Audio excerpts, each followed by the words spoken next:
Life stories from Roy. I'm Roy. I grew up in St. Francis. My mom was a devout Baptist and a loving mother. My dad was very nice, but had a drinking and gambling problem. My life's downward spiral started at the age of 9. I remember stealing from stores and from friends. I became rebellious towards my parents, relatives, and my teachers at school. I ended up getting into trouble constantly in school and found myself getting suspended. When I was 12, I started drinking and experimenting with pot and sexual relationships. My friends were just like me.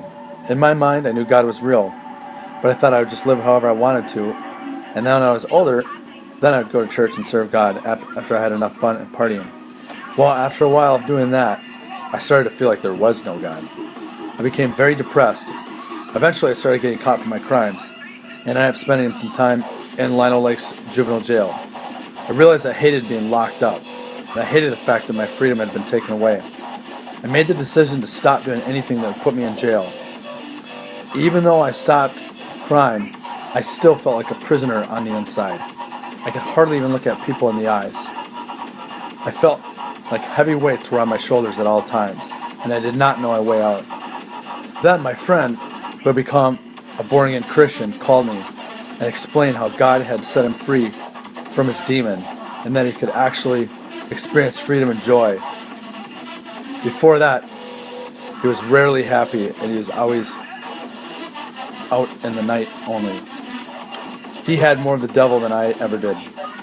That night, I decided to take a chance, and I got serious, and I asked Jesus to make himself real to me. Instantly, I felt a force which I had never experienced before, lasting 5 minutes running through my body. It was kind of like electricity shooting through my body. I was thinking to myself, what the heck is this? I personally believe that it was those demons leaving my body. After that, I fell asleep. When I woke up the next morning, I felt like that weight that was on my shoulders had fully lifted, and now I knew beyond a shadow of a doubt that Jesus was real. God was real, and now I was set free. From then on, I started going to church and started telling people about what happened and what Jesus had done for me. There's some days that are harder than others, but I am a new person, and I do thank Jesus for making me free from death and hell. I know someday I will be spending eternity in heaven, and that is very comforting to me.